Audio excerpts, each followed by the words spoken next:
Hello and welcome to the Below the Trees podcast. We're shooting on Halloween. This will probably be posted somewhere else, but this is definitely a spooky episode as we talk about pretty spooky things like, oh, the government take over and TSA.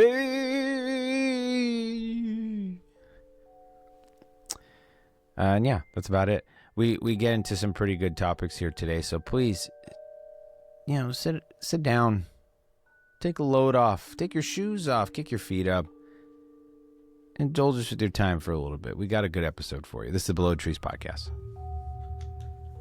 Nice timing with that. Thank you. Very good. Welcome to the Below the Trees podcast, or as Optimus Prime would say, the Below the Trees podcast. The #1 podcast for Autobots. That's pretty good. Roll out. John, how are you, buddy? Chilling, man. It's good to see you. We've been doing other things other than podcasting, but we're still working, which is fun.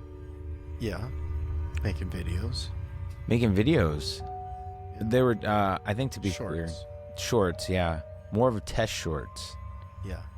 Not quite something we're going to release yet, but testing out some thematic stuff. For a new channel. Yeah. Because this one's growing so fast. It's out of hand. Yeah. It's growing so fast. I can't keep up with these numbers. We're getting like one a day. We need to get Jerome out. Yeah. Actually, we're getting like one every 3 days at this rate. But yeah, we're actually over a year on the podcast. I think for the most part, given the fact that we are both working men, I think we've done pretty good, man.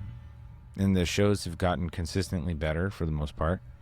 And it's been a lot of fun. We got a lot of watch hours, or views rather. It's been good, man. The channel's been good. Next year we should do an anniversary. Anniversary of the first episode. We didn't get an opportunity to do that this year, but exciting stuff, man. Below the Trees. I'm really excited for the shorts coming out because I think I showed some people the samples and they really enjoyed it.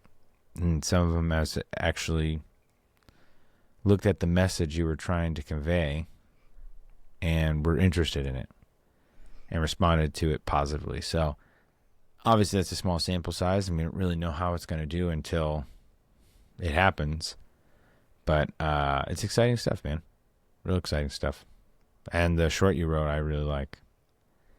I think that's kind of the direction it should go in terms of, just having an idea of what every moment looks like and having a very intentional script to that. I think is pretty cool. And it's scripted. It's our first scripted content, which is kind of cool.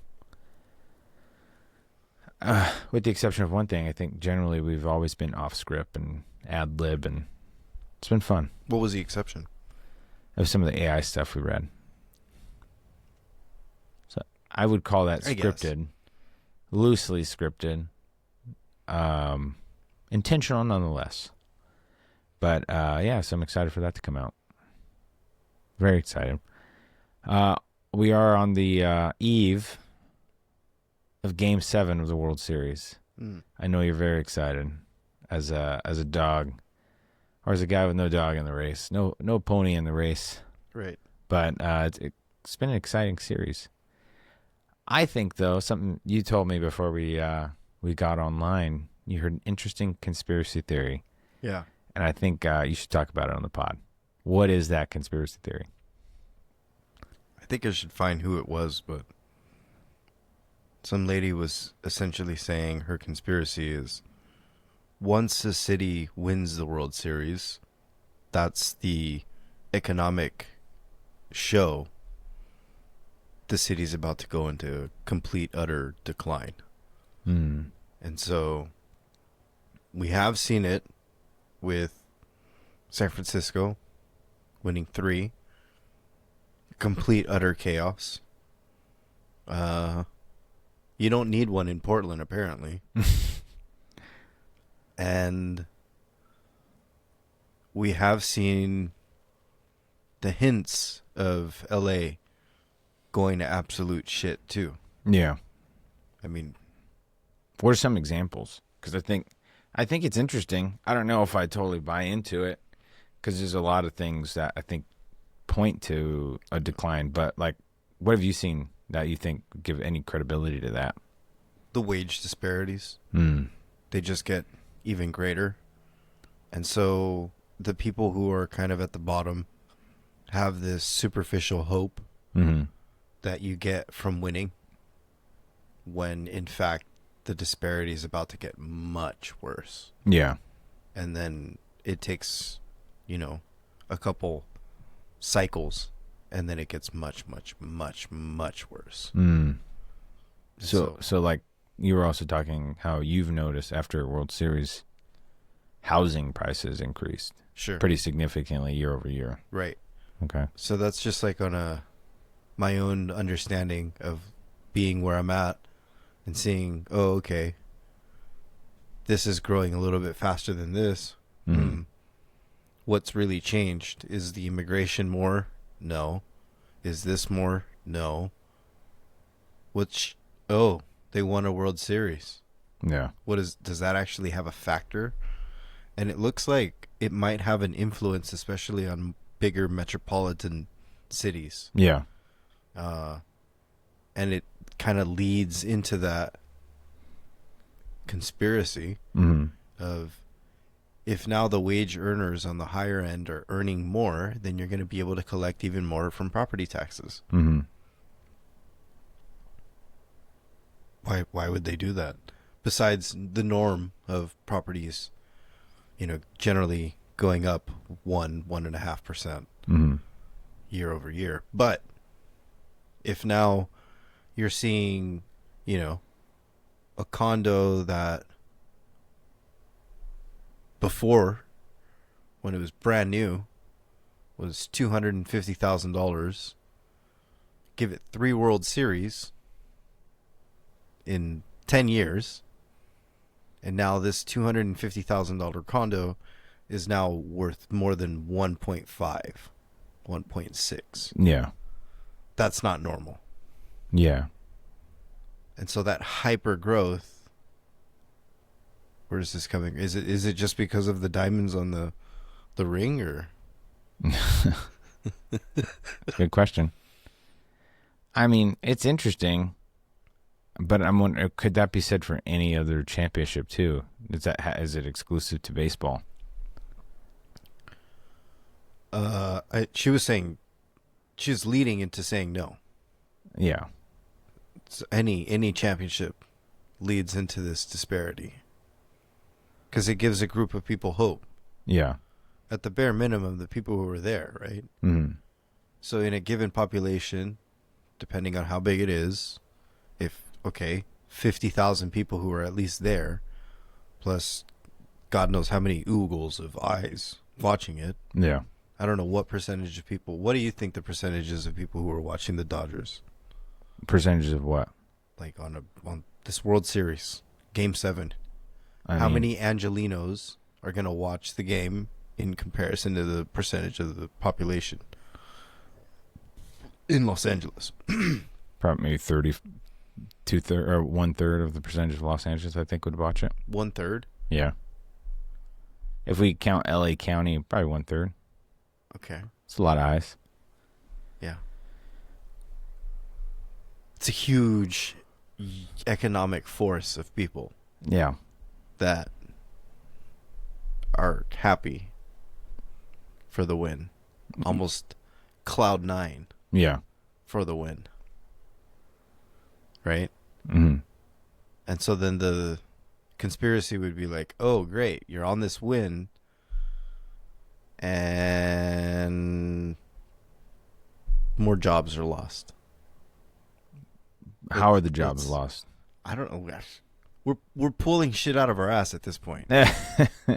Let's just take a break from the train of thinking for just a second and say this is a conspiracy theory. Yeah. Where there's no, I don't think there's any hard data to back this. Right. And there's always some questions I already have in my head thinking, oh, well, that doesn't explain that. I haven't done research. Sure, I don't sure. care to do the math. Sure. So we're just talking. It's just interesting, I just think. talking. No, for sure. I'm just thinking it's pretty interesting that on its face, it seems to be there's some credibility to it on its face. I think when you dig down deeper into it, I think there's a lot of other explaining points that can be made to suggest like why there's disparity, why it increased, or whatever the case may be. Right. But it is interesting.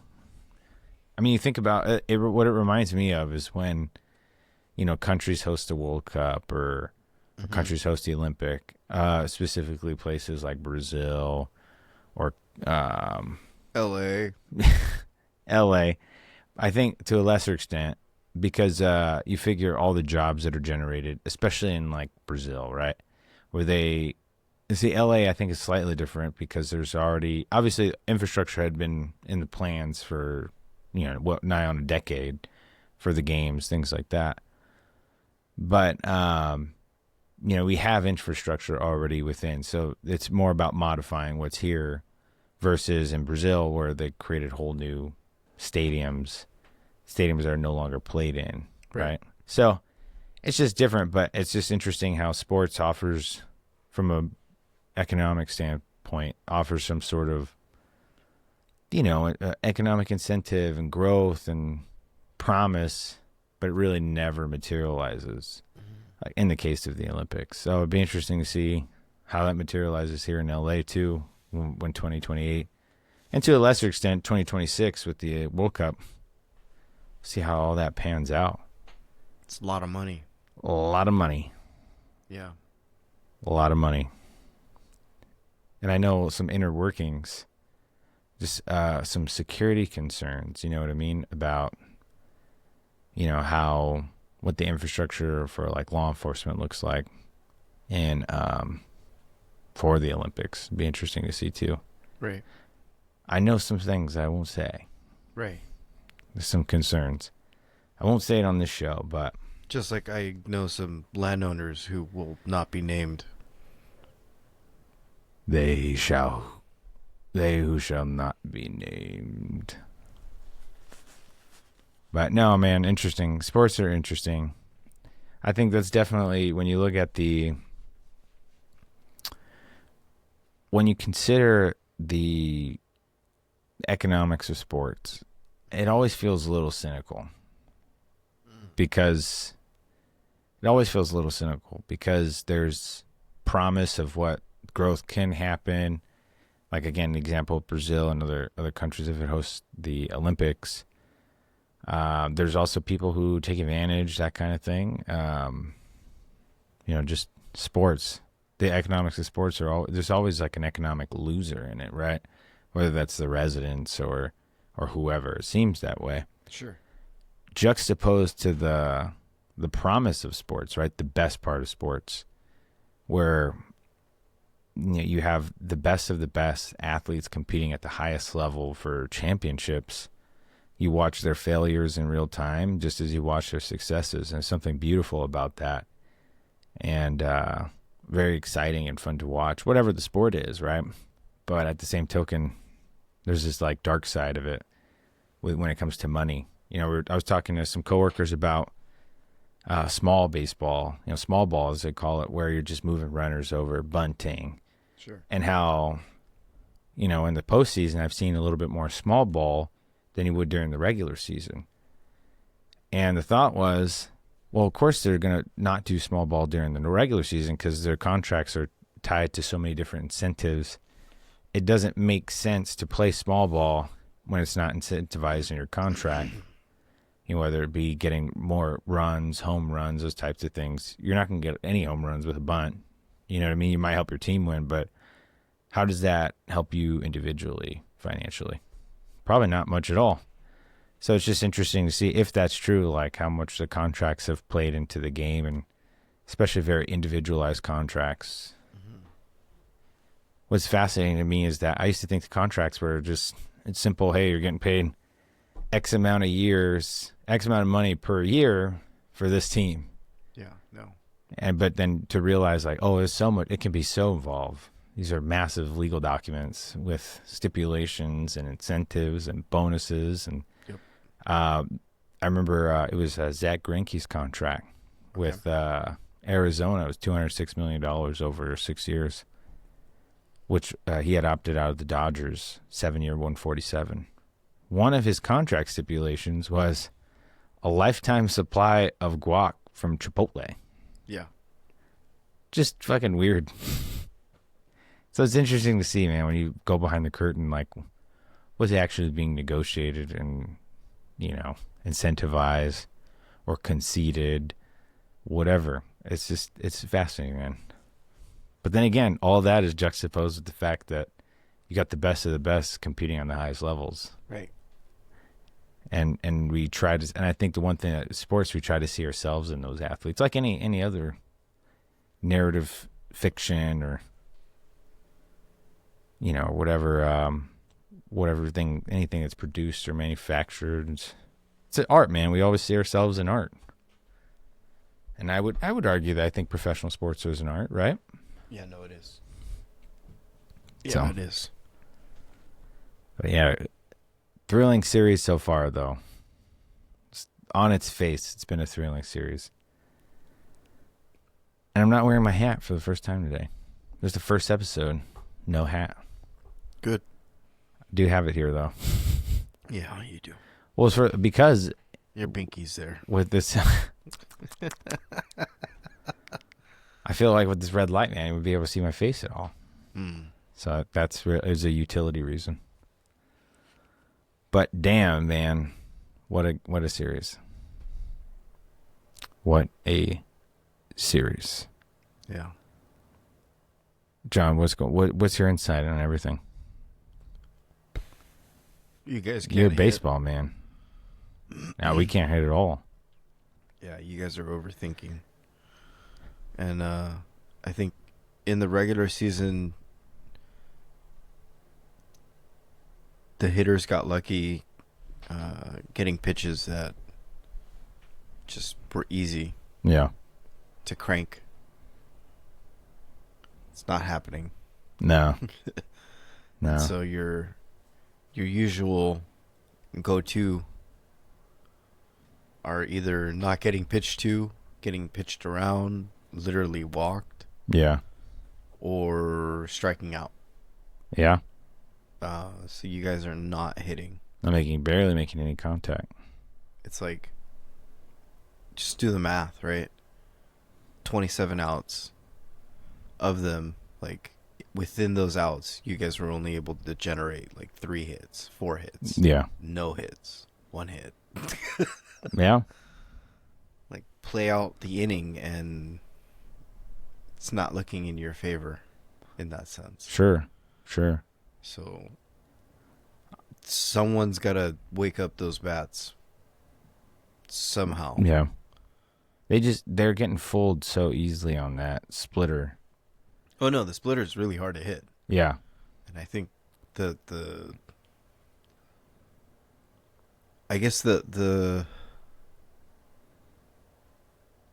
big learning curve for the hitters, if I'm trying to, give some grace here, is they probably never seen this splitter move the way it's moving Yeah. now. Yeah. Because I can't really think of too many series that the Dodgers had where it's a dome. Mm. And the altitude, not the altitude, but like literally the longitude of where you guys are playing is completely Different. out of whack. Yeah. And it's cold. Yeah. Sure, you got heaters on, but that probably leads something to do with the movement of the splitter from both teams. Yeah, sure. Because Right. Yoshinobu's splitter is sharp too. But, like, I'm just thinking that might be a factor. Yeah. If you're being charitable, for sure. My problem is that what's frustrating about the bats is they're not adjusting, right? Because if you look at Toronto's going to keep throwing pitches outside of the zone consistently until the Dodgers say, we're not going to go after that pitch. Yeah. Now, Gossman, He can throw the splitter for strikes, which makes it really dangerous. But you Savage, some of their splitter pitchers, they're just throwing outside the zone, and we're just chasing everything. So I just haven't liked the adjustment. I don't know what adjustment needs to be made, whether it's just like, dude, don't fucking swing. You know what I mean? Yeah. Because there's some batters, I think Pajes and Teoscar, for example, they're just swinging at everything outside the zone, and you're like, man, you're not going to hit it down there. So it's a little frustrating to see the lack of change at the plate. And it's not even just changing your mechanics or not thinking about, just hitting. It's like, just if you don't have it right now, like let them walk you. I don't see the problem in that. Yeah. Could be an ego thing or a hero complex, which, when you're making that much money and you're playing on the biggest game, like everyone thinks about Game 7 of the World Series. Who's ever wanted to play baseball, like everyone imagines himself at some point at that moment. It's like, okay, that's cool. You'll have it. You'll get it. Maybe. But you still need to play baseball. And if you're just fucking popping up and getting fooled on all these pitches outside of the zone, it's like, see what happens. Do you know the story of Derek Jeter and Jason Giambi and the gold thong? No. Not off the top of my head. So Jeter basically goes into a slump. And during the regular season, that was their gimmick. If you go into a slump and you're not hitting, you got to wear the golden thong. And so Game 1 happens and Jeter doesn't do anything. Yeah. And so Giambi's just and he talked about this today for this game. Oh, interesting. And this is like a well-known story. Yeah. Yeah. But Giambi's like, go get him. Go put him on. Jeter says, all right, fine. So he says he puts on some shorts. And then he puts on the thong over it. Right? Yeah. First at bat, home run. Oh, boy. Do you leave it on? At that point, do you leave it on? I think you have to. Like you gotta, until you're out of that slump, right? Yeah. And that's funny. That's what turned it on for him in his worst slump. Yeah. In the postseason. I think this is like 2000, 2001. Yeah. Something like that. Yeah. But either way. That's hilarious. You guys need golden thongs. Something. I wonder how different the game is too during Jeter's time. Like, I wonder if that's something in the clubhouse people would even do. It's acceptable anymore. You know what I mean? I'd imagine. Oh, I know they do. Yeah. You see it that they do. Like when Toronto hits a home run. Like, oh, they have that jacket. Exactly. Is that jacket? I heard somewhere, and I didn't really pay attention, but is that jacket like shade? Or is it just a tradition? What's on the jacket? Is like patches and stuff? I think so. I think it's just patches. Oh. Yeah, I heard something that might have been a Shohei diss. And I don't remember why. How would it be a Shohei diss? I don't remember why exactly. I'm really trying to dig out. I don't think it is. I don't think it is either, but I might have maybe conflating some things with that. Very biased Dodger fan. It's interesting. I'm not saying it's whatever, dude. It is what it is. But what was hilarious, too, after I think it was Game 1, they were shouting in the 8th. They're like, we don't need him. Do you remember the whole drama with Toronto at the beginning of the season? Mm-hmm. They had the reporter reporting that Shohei was on his way to Toronto. It ended up being not true at all, and he signed with LA. Yeah. So I think there was a little bit of a little bitterness about that. But it is kind of interesting that that's the team we ended up playing in the World Series. And I saw a Dodger game this year. I saw two, actually. I went to the Championship Series against the Brewers, and then I saw the in August, I think it was, or maybe September. Mm-hmm. We actually saw them against the Blue Jays. They won that game. So it was, little did I know at the time, I was seeing a preview of what to come. Right. And I think they split that series at home, if I remember correctly. Went 2-2. But man, what a postseason. What else is going on in the world, John? What's happening? Not a good time to be Venezuelan. How do you figure? What do you mean? I'm making conversation. How do you figure? I think Trump wants to wage war Against the Venezuelans? Yeah. What did he say? I don't know his exact words, but I mean, he's pressuring Venezuela. Where Venezuela is saying, "I'll give you everything," and he's like, "Not good enough." So, yeah. I heard this from good old Tucker. Tucker Carlson. Saying that this is his next plan to invade Venezuela and make it a thing. We'll see. I hope not. I think that'd be terrible. But it's one of those things, man. We'll see when it happens. Because they've been saying that certain things are going to happen and materialize, and it hasn't happened or won't happen now. So it's just a wait and see. But if it does, man, it's fucking terrible. I hope not. Because I think that wouldn't be good. It'd be probably the first war in the Western Hemisphere, and I don't know, probably since World War II, I imagine. Or no, I take that. No, obviously not since World War II. There's been wars since then, but probably since the 80s. I don't think there's been any serious major powers armed conflicts in that part of the region, or since the 80s. So, I mean, obviously you have like small guerrilla conflicts and between governments and militia force, that kind of thing. But that's slightly different than the United States invading your borders. Yeah. Yeah. So, man, we'll see. Fucking stay tuned. What was the explanation? Why?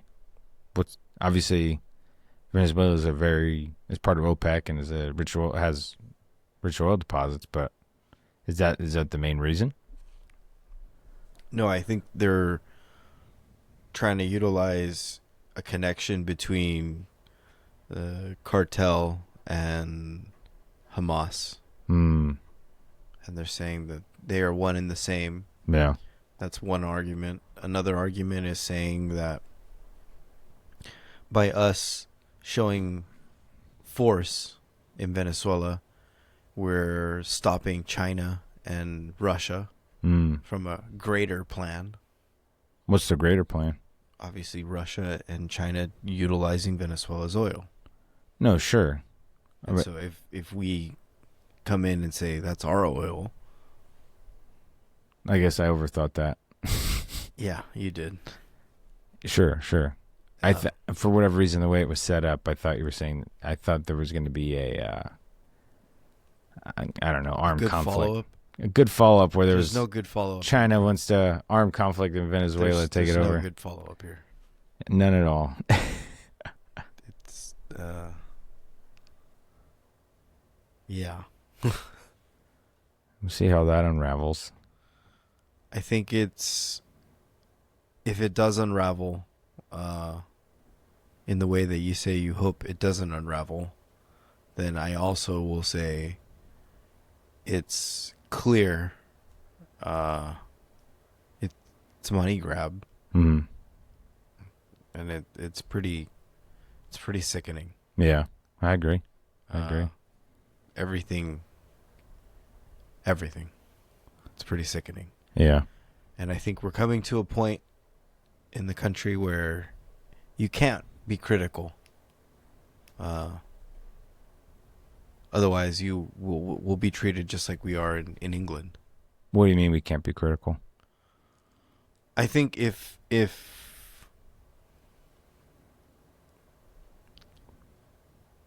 Trump could have it his way, and he can have all reigning power, I think he would want to have a crackdown on anyone who says anything negative about him. anything negative about his family, anything negative about the Jews, anything negative about Christians, anything negative about, and you would be thrown in jail. And I think that's the same path that England has been on. I mean, it's like 13,000 people arrested. For speech violations. Imagine. Yeah. You have to go and arrest someone to say, because of this post that you put up on Twitter 3 years ago, we're arresting you. Yeah, it's pretty insidious. It's stupid. Yeah. But that's where we're going. You can't be critical of the king. I mean, I think sure. I don't know if Trump would disagree with what you're saying, right? I can see that demagogic element, that authoritarian element in his rhetoric and how he conducts himself. But I also think, at the same token, I feel like the system is robust enough to, if that were, or elements of that were to happen, I think there's enough counter forces to prevent that from happening in any meaningful way. I don't, and I could be wrong, right? This could totally well happen and we get thrown in jail for saying anything disagreeable to the president.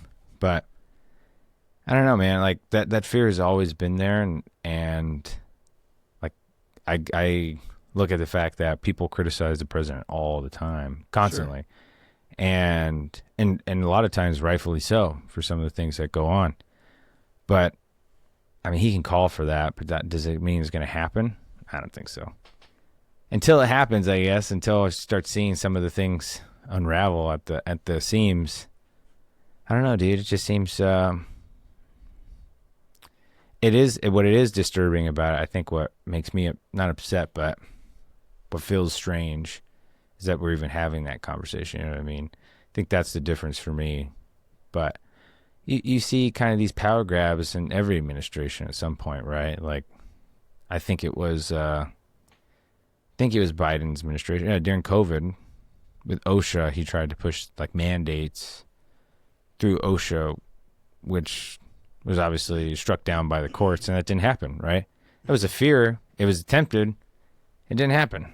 So, I mean, we've seen these overreaches before, and I think the system, while it's a little shaky, I think the elements that hold it together are pretty durable. But it doesn't help when you guys got there's guys like Stephen Bannon. Do you see that video of him? I think he was on an interview with The Economist. And he's like, oh, yeah, Trump's going to be run for a third term. Trump's going to do a third term. Right. The will of the people. And he was directly asked about the 22nd Amendment. Like, well, it's the will of the people. Right. It's like, okay, dog. I don't think so. You've lost it. Yeah, so when there's guys like that who are within that circle, that shit I just don't like. And I think that's where my comment is coming from. Sure. From that fear.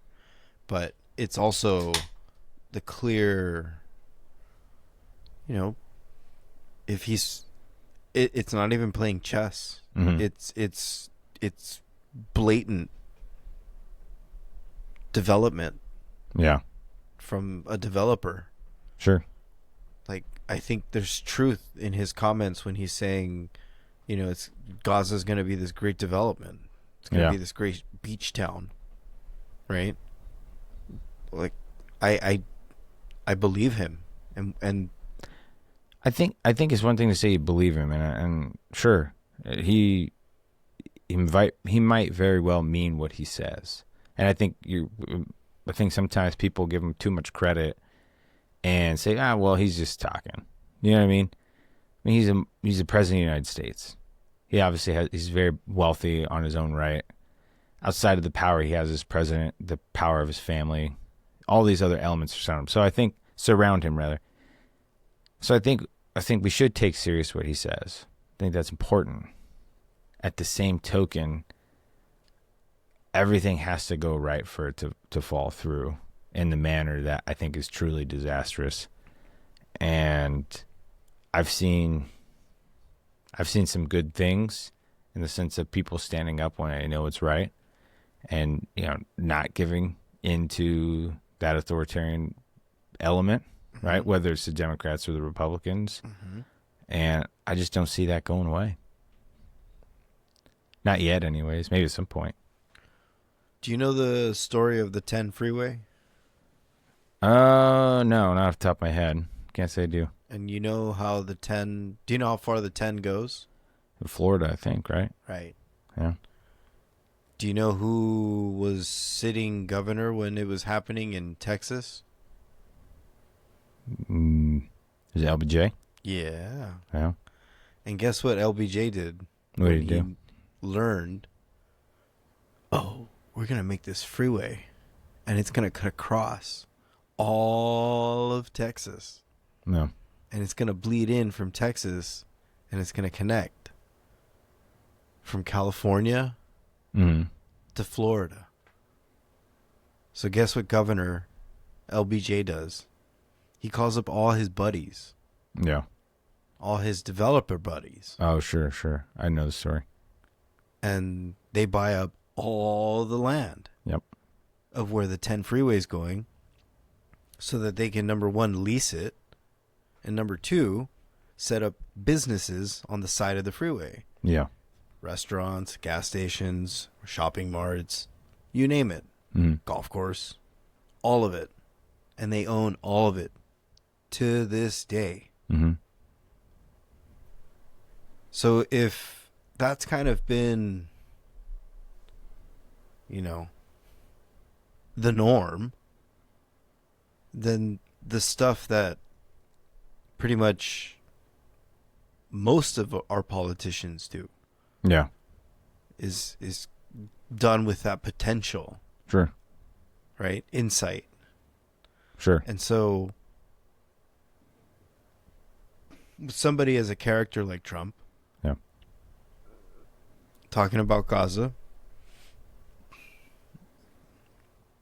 I know of, he's probably really sour about losing his building in Panama. You know about that. I think we've talked about it. So, for those of you who don't know, Yeah. he had a building in Panama, and he lost it.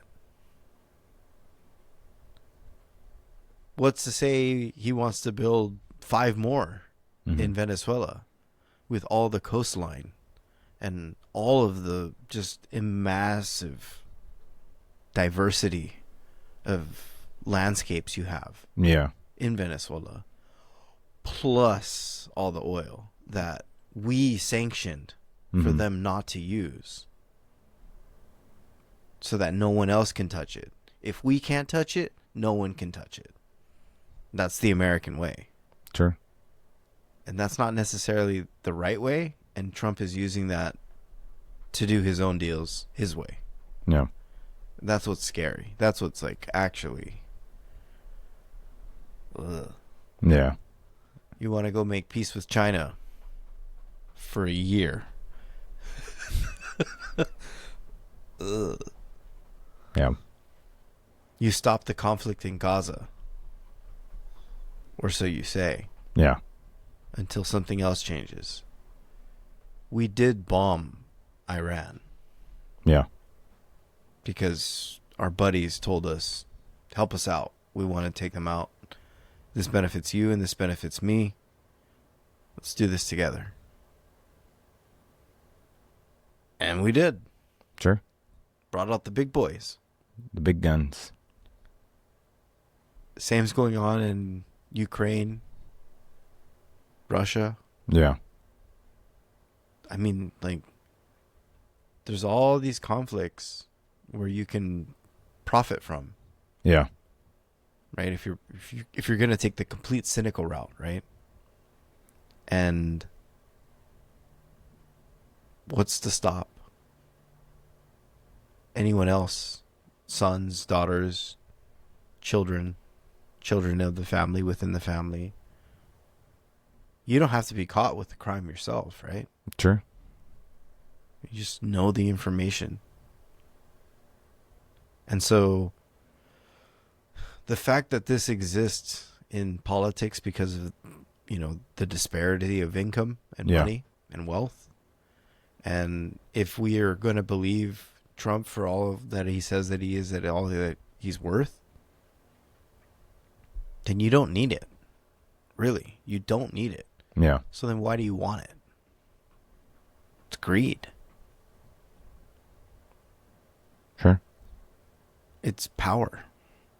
It's controlling. It's dominance. Right? Yeah. And I don't really think that that's what you want in your leader. Yeah, I agree. And so that's why there's this real sense of fear of what you're saying, especially if you have a big enough voice. Yeah. And I don't know if you paid any attention to Nick Fuentes, Yeah. but he had an interview with Tucker. Yeah, I heard about it. I didn't listen to it, but I heard about it.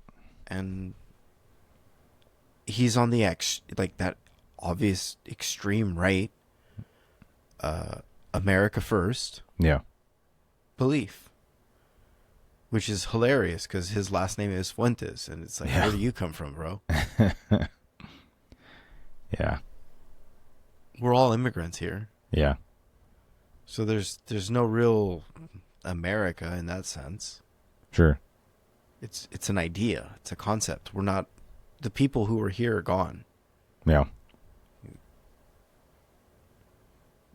by whatever reason you want to name it.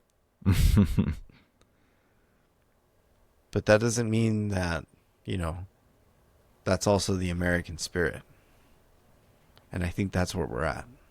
Yeah. And we've been here for a while. Going back to LBJ, Yeah.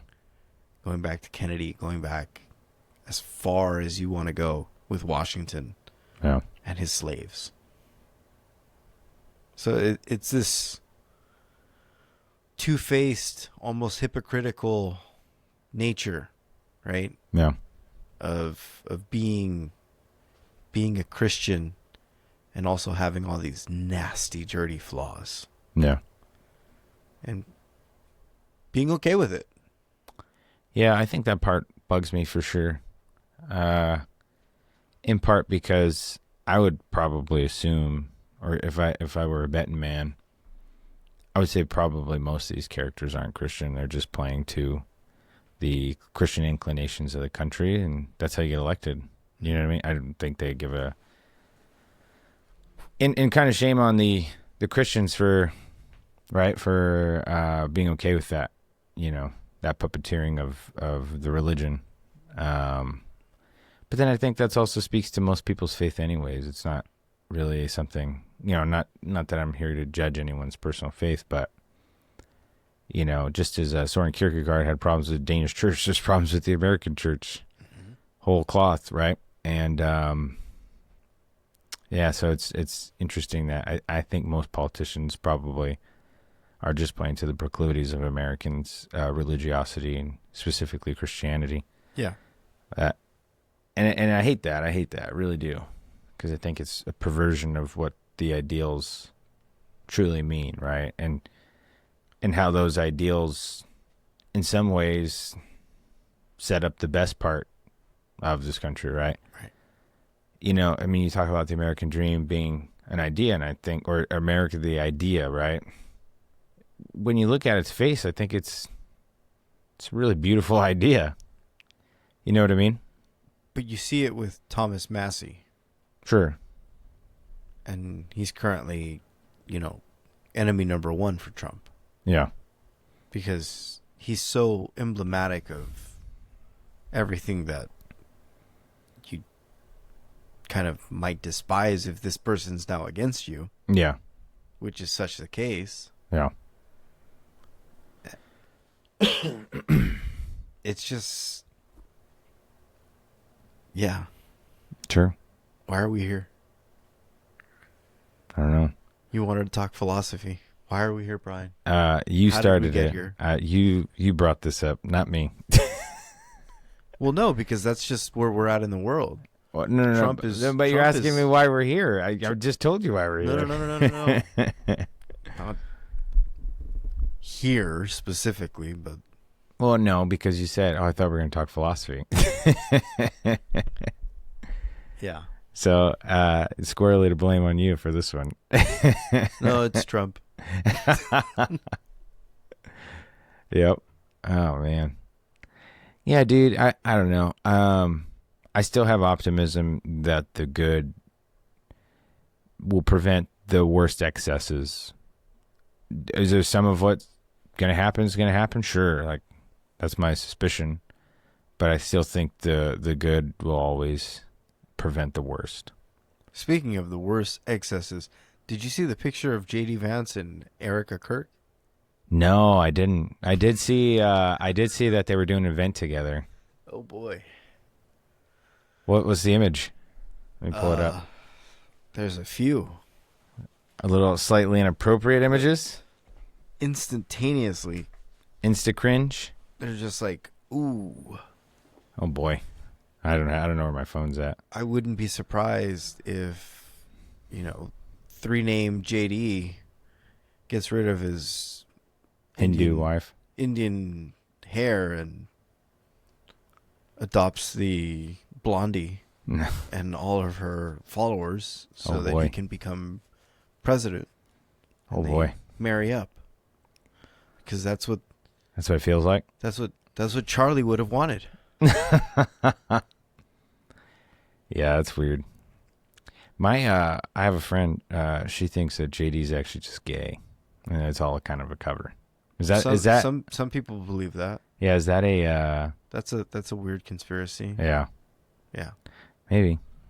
Cuz he is friendly with all the super gay tech founders. Yeah. And probably handsy too.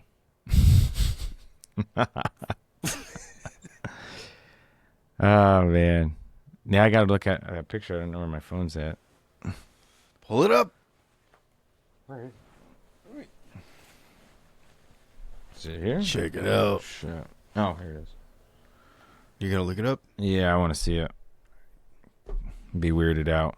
I saw something else that weirded me out too. I'll tell you in a second.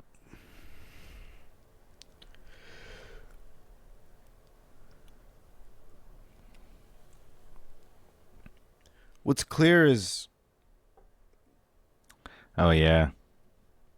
there's so much land and opportunity here still for sale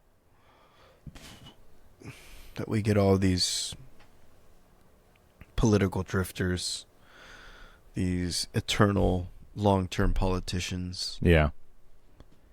and this thing just keeps humming along because a couple of really brilliantly placed laws that create tax and taxing families Yeah.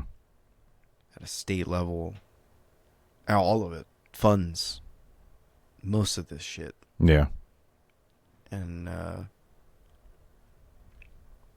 the money printer go burr. We do that a lot. Yeah. And so that leads into us having, wacky leaders, in my opinion. Yeah. I agree, man. So There's a huge deficit in the leadership class. It's like the leadership roles only attract the narcissistic, the most, the greed, right? It attracts the worst of the worst. like Obama was a great statesman, Yeah. but looking at him from afar, it's like you kind of did what you were told, and they didn't let you pick a judge, and you didn't know how to fight back. Yeah. Like, they did you dirty, and you led them, and you couldn't do anything else because you also had blood on your hands. Yeah. So it's like, shame on you, and Shame on you. ha ha, they got you. Yeah. Yeah, it's just sad, man. It's sad that that's the case. That we can't. We're at such a deficit for quality leadership. But the problem is that even if someone who does run, who's, sensible, fair, honest, it's just not popular. They don't have the social media backing. They don't have Thomas Massey. I mean, but still, like, but he's an enemy.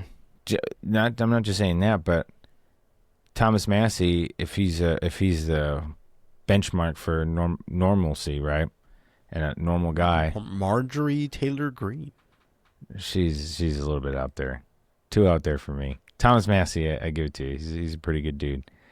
I'm just throwing names. Well, but listen to what I'm saying. So, the point I'm trying to make. Chris Cuomo. Oh boy. Yeah.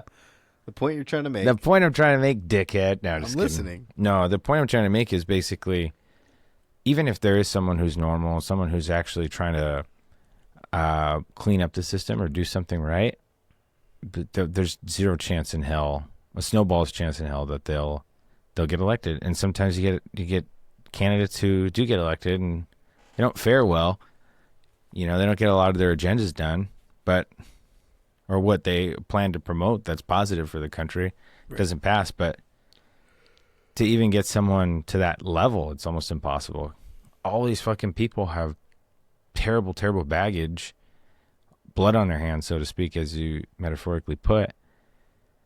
But on top of that, they're like, you really question what their intents or motive is. I haven't seen a political candidate who I'm like, oh, you know what? It's actually just a decent person there. What a good guy. There's none of that. Yeah. And if there is, it doesn't, they get 1% of the vote or something wild.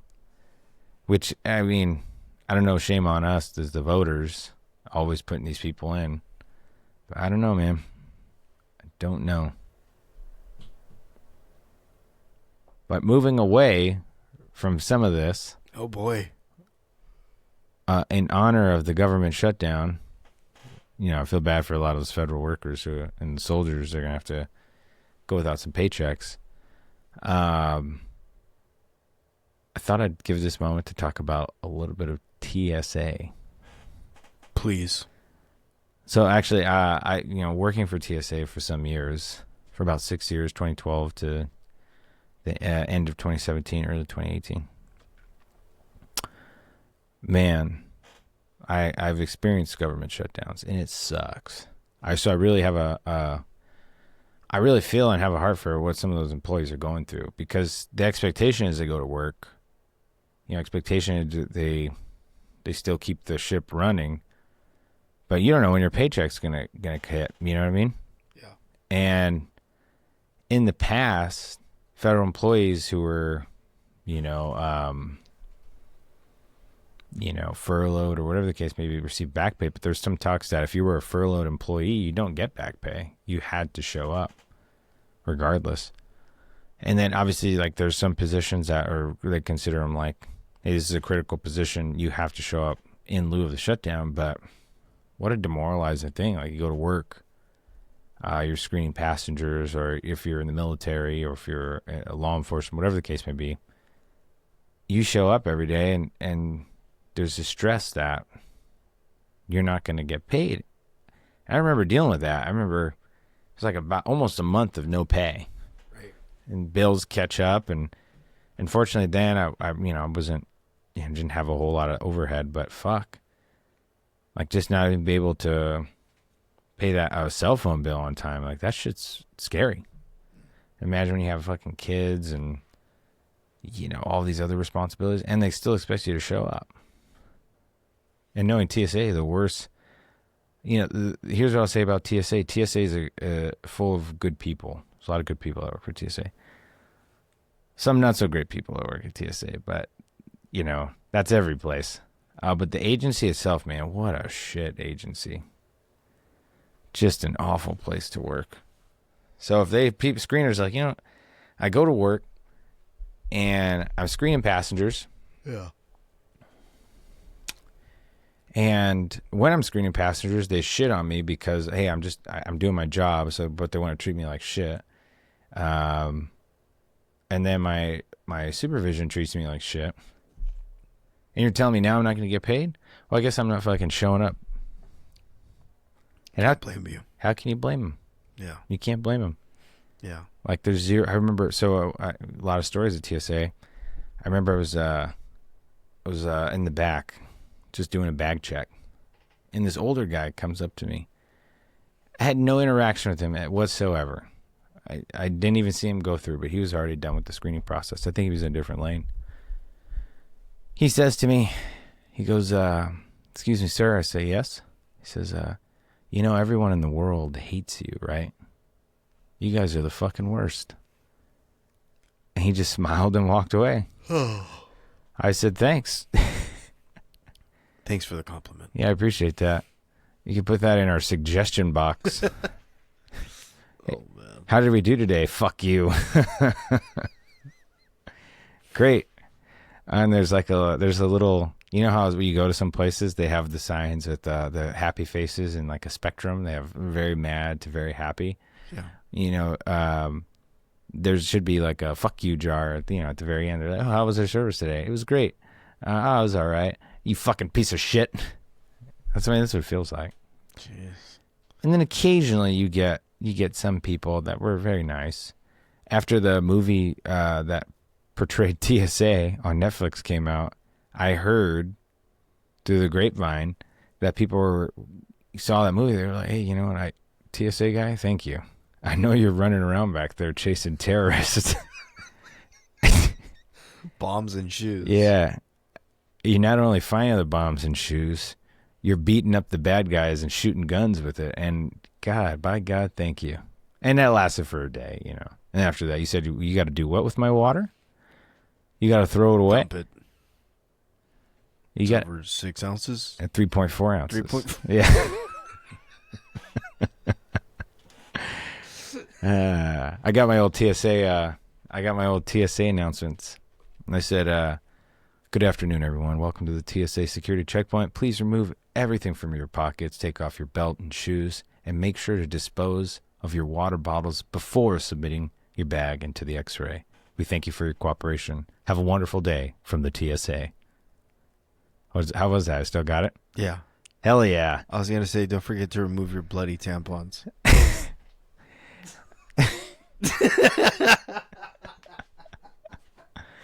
We're going to take a quick pause. Left off on wet red tampon. Or did you say red or did I add red? I think I might add it. Yeah, you gave it a color. I just said bloody. Oh, wow. I meant blue then. Blue for TSA. Right. I was going to, before we left, I was going to add that. Whoa. Whoa. Get it together over there, man. Red, white, and poo.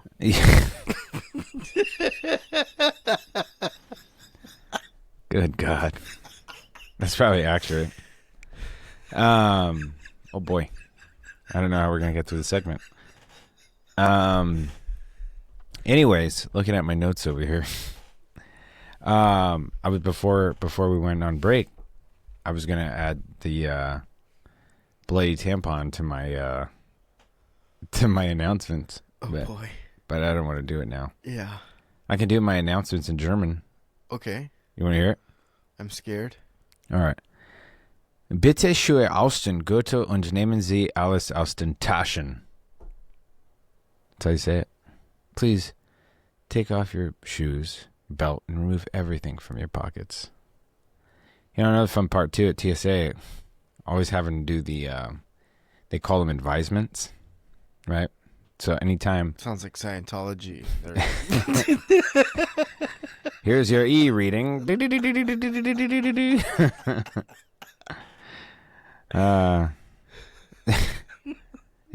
may proceed to your gate. Yeah. We need a supervisor. Supervisor Hubbard, are you there? His theons are way off the charts. What do they call them? Theons? I don't know. I don't want to offend our Scientology listeners. Tom Cruise. Tom Cruise. But yeah, TSA dude, we would do these advisements, right? And the advisements were before any screening activity, you would have to inform the person what the screening activity was. And so it is consensual in some ways because you can like it's based off of understanding it more now. It's an administrative search, right? So understanding that there is a consent process required. So if they refuse to consent to the administrative search, okay, you don't have to, but part of the social contract to fly now is you need to go through this process. So if you don't continue the screening process, you're going to be rejected at the screening checkpoint. You can't get to your gate. It's that simple. And other than that, you'd be trespassing. Right. But the advisements are always fun because, you have to pat someone down. You always say, hi, my name is Transportation Security Officer so-and-so. Nice to meet you. Are you ready? No, you don't say that. But you say, if you do a pat down, one of the things I remember very specifically is around the groin area, right? So when you get to the hips, you're like, oh, well, I'm going to put one hand on your hip, one hand on your inner thigh, slide up to where I meet resistance, and slide all the way back down. When I get to the groin area along the zipper line, I'm going to be sliding down the zipper line in sliding motion with the back of my hands. And God, it was always uncomfortable to do that. No one wants to do that, right? Not at all. And, but, it is what it is. But some people get so impatient. They're like, no, I've been through this 100 times. You don't have to do it. No, I have to do it. No. Seriously, I know, hand on the hip, inner thigh, sliding up where you meet resistance, and that back of your hand touching my ball sack. I know. Like, just continue. No, I have to do it. And then and they get fucking pissed, and you go through the whole thing. So you see them all like, come on, I gotta go. But I remember one time I was doing the body scanner, and I worked on the scanner where you just click the image, and it generates a generic avatar, and it shows you like where the anomalies are, and that's what they call them, any sort of like screening hiccup. And there was a guy, he had something, and the anomaly showed in the pocket area on the little avatar. And I remember, so I check it, and I felt something in his pocket. And I'm like, hey, dude. And I kept like, fucking, what the fuck is that? So, hey, dude, can you go ahead and take everything out of your pocket? And he says, no, I can't. Dude, I feel something in your pocket. Like, what is that? He smiles. He said, that's me. He had a big fucking dick all the way onto his side of the pocket. And I don't know if he was tucking it in or whatever. I'm like, oh, no. And this is me like, what the fuck is this? God damn it. Dude, you got something strapped to your leg or something? He said, yeah, my fucking horse cock. He didn't say that, but that's what it basically ended up being. And I just said, oh, I was so embarrassed too, because, I'm just like fucking like surprised he didn't come, And then... was it good for you? It was good for me. There was definitely no benefit from the giver in this particular situation.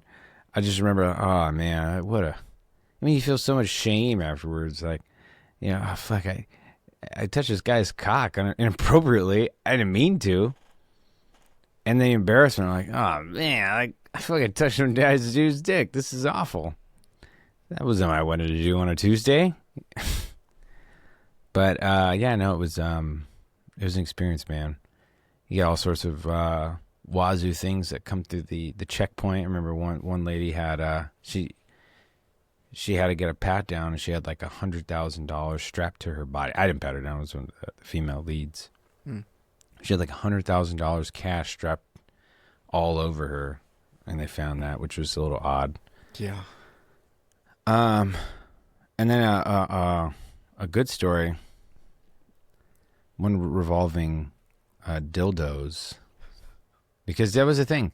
If anyone's ever wondered, like, hey, man, what do they see dildos in there?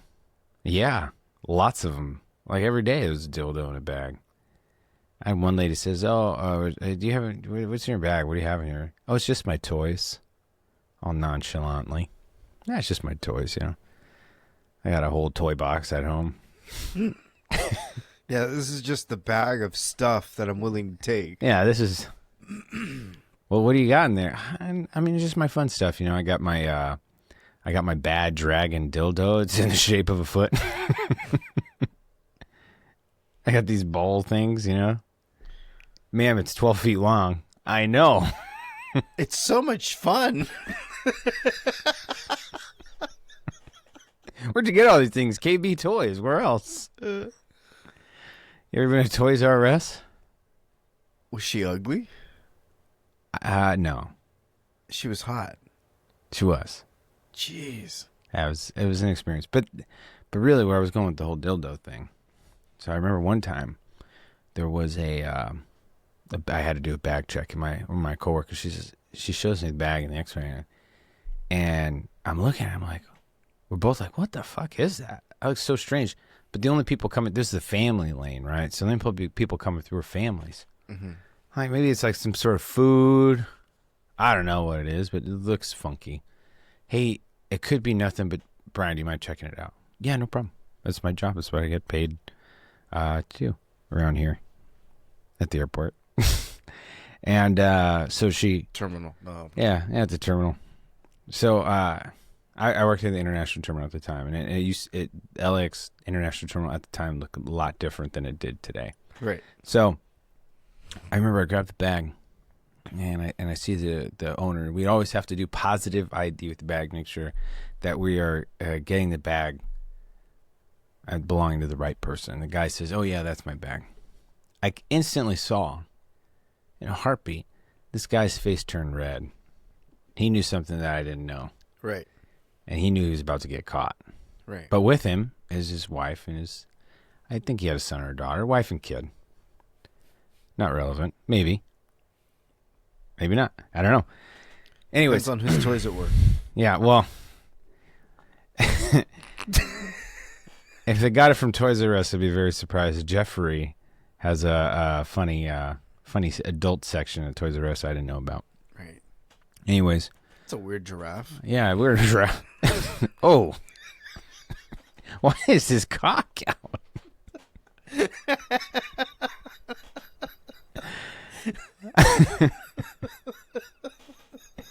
This is Dick's R Us or what? He's like wearing leather chaps. Dad, what are you doing? I'm going to Dick's R Us. I'm just going to Dick's R Us, man. Your mom wants another butt plug.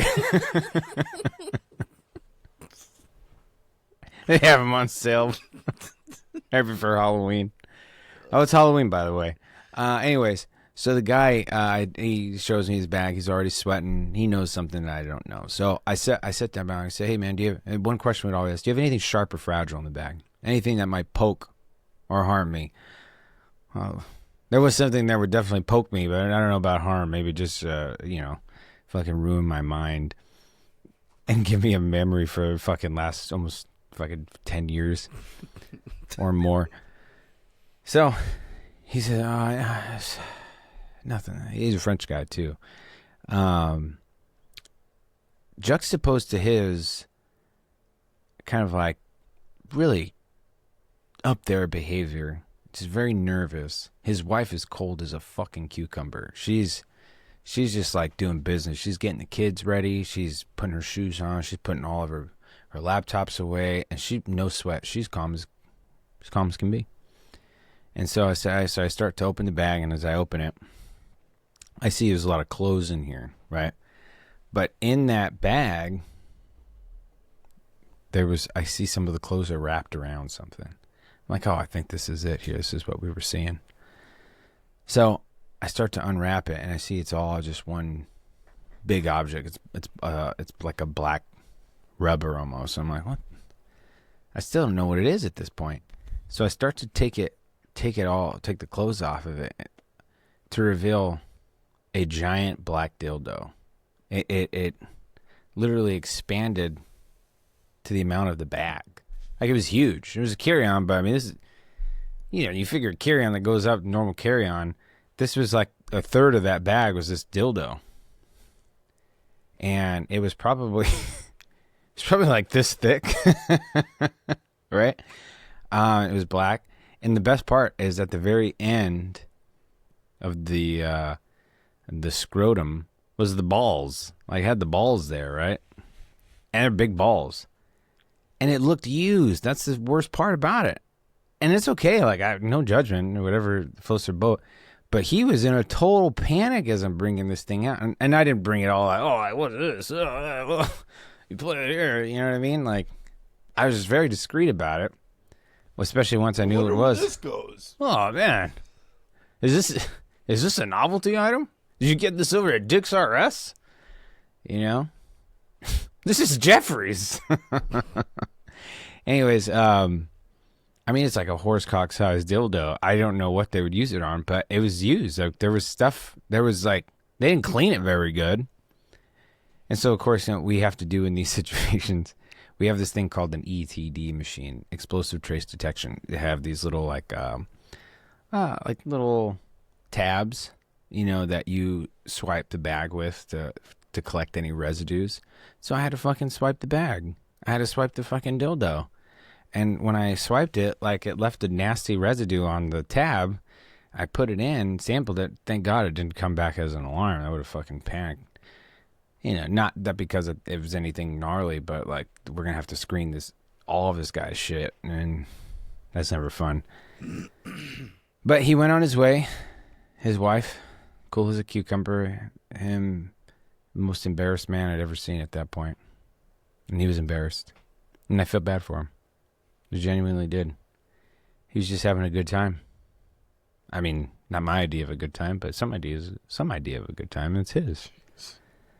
But because she was so cool about it, my guess was he was the receiver in that instance. Ouch. Yeah. That's okay. Like, there's nothing wrong with it. Just not my cup of tea. I like my normal cup of tea, you know, just black tea, green tea, maybe a dash of honey. It's a gay tea. How do you spell it? G-A-I? It needs DEI in it. But yeah, man, that was an experience. So in honor of the government shutdown, I thought I'd share some of those TSA stories. Spoonful of black cock. Oh boy. I wonder what it's up to now. Not the family, but I wonder where the dildo's at now. Was he so embarrassed? He's currently getting rammed while she looks like a lawyer and he is dressed as a firefighter. Right this moment. Good God. So that was like 20. Man, it would have been 12 years ago, like 2012. Or he died of anal cancer. What if they divorced after that? He was so ashamed, and he's just like, I can't do this anymore. I just can't do it anymore. Good for him. I need to leave. I might know someone who might have seen him in the Castro then.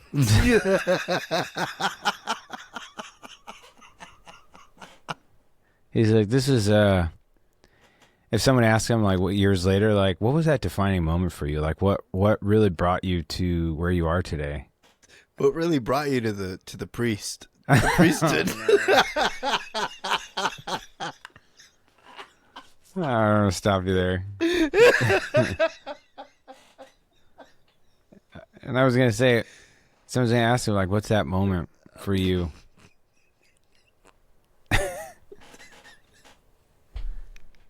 Hard cock. Oh, boy.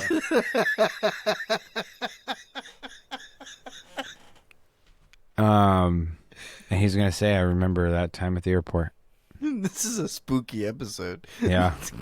I remember that time at the airport. It was my greatest fear. I was found. I don't know why the fucker didn't put it in your check bag. Put it in your fucking check bag. I think you're right. It's probably the wives, and it's part of the domination. Maybe, yeah. It's like, no, little turd, and you're going to keep it in the bag. You're going to keep it in the bag, you bad boy. So that if TSA has to pull it out, they'll know.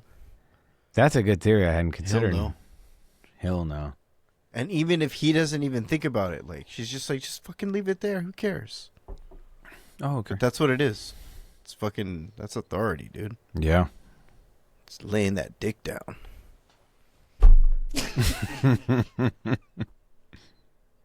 Or in my case, Oh man. Well, I thought that'd be interesting in honor of the government shutdown. Again, if you're listening to this and you're flying out and you see the TSA employee, just unless they're total jackasses, which is a possibility, right? Sometimes people are having a bad day, but just give them a little grace. Be a little kind to them because they're going to work right now and they don't know when their paychecks are going to hit. If they even get fucking reimbursed. Same with the soldiers. You just never know. It's kind of shit like you can shit on the system. You can say the fucking agencies suck. The government is corrupt. Like that all could be true. But, the people, the rank and file who are just, hey, we're just trying to work and carve out our little corner in the world. Just look at a bunch of big black dildos as they pass by. Yeah. Yeah, just, hey guys, and that's another thing. If you have a big giant black dildo or a pink dildo for whatever, just a giant dildo altogether. Or if you don't want anyone to see your toys from Toys R Us, just put it in your check bag. It's that simple. You can take most items as long as you check it in. I can't imagine certain instances you would need a large, massive dildo on the airplane for certain people. But generally speaking, you're not going to use it on a 12-hour flight. Unless your name is Lady Gaga. Unless your name is Lady Gaga. Is that a thing? Bad joke. Oh, okay. Didn't land as I wanted it to. I thought for some reason I was like, oh man, did I miss something? Didn't hit the tarmac. Oh man, but seriously, go. If you see a federal worker, know that they're probably not getting paid, and just give them a little bit of grace and thanks. Or just ask him, have you seen a dildo today? Make him smile. Yeah, or make him smile, make him laugh. I think they pulled a prank one time on my buddy. They taped a dildo to a water bottle, and so when he went to go check the bag, he opened it, and they're like, "Got him!" It's a real bofa, Yeah. Speaking of bofa, one of my friends set up the other friend, coworkers, hey, that's bofa. And they said, "What is bofa?" And it was just right there. They had their sights on the target, bullseye. What is bofa? I thought wholeheartedly I was gonna hear both of these nuts. It didn't happen. That would have been good. It didn't happen, and I was disappointed. It was like, that's real blue balls right there. I had to say something after. I was like, you couldn't finish? You couldn't finish the thought? You rarely get this opportunity. Give us a hand. Give us a hand here. Both of these nuts. But, yeah, man, holy smokes. Well, how are you feeling over there? You don't seem very chipper. The day is long. The day is long. But our hearts are longer. Not as long as that dildo. Hey. Oh, oh, oh, oh, oh. She's like, oh, oh, oh, oh, oh. If she will never, I'm assuming none of Imagine now she's a he. Yeah, well, that's an issue I don't want to talk or touch right now. We've already pretty went far off the deep end. No, but I was just imagining for a moment, like, all of a sudden they're like, maybe they're still together, and they're in bed right now. And they're like, oh man, I wonder what's on YouTube. Oh, what's this show? Below the Trees Podcasts. They might have something interesting to say. They get through all of the episodes and they get to this episode and they're like, oh, TSA, I remember, I've been to the United States before. I flew out of LAX. Huh. About 12 years ago. Interesting. And it get to the point where this fucking giant dildo, I'm like, God damn it, that's me. That's right. We still have that thing. It's in the safe. It's more of a memento now, We just keep it. We just keep it out of. We keep it out of view. It's in our dungeon. Some odd Americans. Yeah. Well, they're French, man. So their dungeon is probably. Oh, they're French. Yeah, their dungeon is probably actually a real dungeon. He's definitely taking it in the ass. Oh. Oh boy. Why'd you get it in that shape? It reminds me of the baguette. It reminds me of the baguette. Just a little burnt. Crispy. Man. I mean, this thing was bigger than a baguette, though. Yeah, girth-wise, anyways. Maybe not length. You can get a pretty big long length, but you don't get one that girthy. You know what I'm saying? So it's just a good time. Jeez. Good time. John, it looks like you're crashing out over there, dude. Slightly. I think we should call it. Okay. And then we'll get back to it next week. We get the show on the road. All right, John. It was a pleasure. Do you have any closing thoughts? Boo. It is Halloween. And when this is actually posted, it'll be post-Halloween. But if you're watching this, know that I hope you had a wonderful Halloween. May all of your ghoulish good times come to pass. It is a Friday, so we're still ripe for Halloween parties and things like that. So please be safe. Or I hope you were safe. And if you got a DUI, it's not the end of the world. Just don't do it again. It's that simple. And we just hope you guys stay safe out there and have a wonderful night wherever you may be. Oh, you saw the motorcyclist No. crash? Oh, yeah, I did see that. Apparently some undercover or Yeah, it was off duty, yeah. off duty Deputy. getting involved. Yeah. Does insurance cover that? Well, so the sheriff said something really interesting. He was like, an off-duty deputy put himself on duty. So I think I laughed and chuckled at that. But I think that was their way of saying, yeah, he's covered. Like, he's on duty at that point, and he's doing a legitimate, lawful police action. He's covered. Or what if it's a undercover guy? I mean, then it'd be the same thing. But I think the facts were he was off duty. And probably just had his radio. Because a lot of guys take their radios home, I imagine. So he probably, my guess is he had his radio on. And it makes sense because I think, this was a deputy was murdered. Which was fucking crazy. It was murdered by a corrections officer. I think for the same county. San Bernardino County. That I don't know definitively, but I'm pretty confident that's the case. So, just a wild, fucked up situation all around, man. Sad. Do you know what happened like maybe 2 nights ago? Because, yeah, on Wednesday. Where, here? In L.A. Yeah, I don't know. I'm just asking. No. I had to go into downtown. I haven't heard anything. And I saw a pretty wild goose chase. Sounds about right. So, not too often do you see, I don't fucking remember, maybe like at least 15 cars. Yeah. On the 110, 2 choppers. I know they had, and this, I don't know if this tracks, but they did have a guy in pursuit. I saw on the news that there was a guy in pursuit. It was like a stolen, or I think it might have just been a stolen vehicle or a carjacking, one of the two. It was some sort of utility van.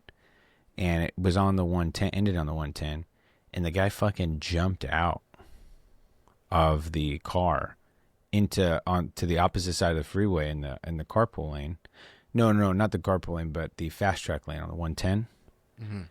And that has there's no barrier there where you can walk or no gap, right? It's just as soon as he jumped in onto the other side of the median, traffic's coming and he gets fucking tanked, just multiple times over. I think they had a huge scene with, different body parts. So he was obviously dead, but, maybe it was that, but I don't think that was more than 2 days ago. So I don't know, man. I haven't heard anything.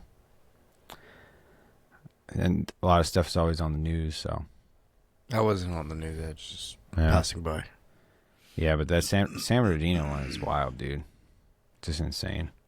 Rip deputy and fucking sucky situation. But on that note, on a somber note, be safe out there, everyone. This is the Below Trees podcast. We appreciate you getting to this point, listening to the episode, and tuning into our shorts and all of our videos. Thank you very much to all the people who routinely watch and listen to our stuff. I appreciate it. Sincerely. So this is the Below Trees podcast. Do all the normal YouTube stuff, and we will see you on the next one.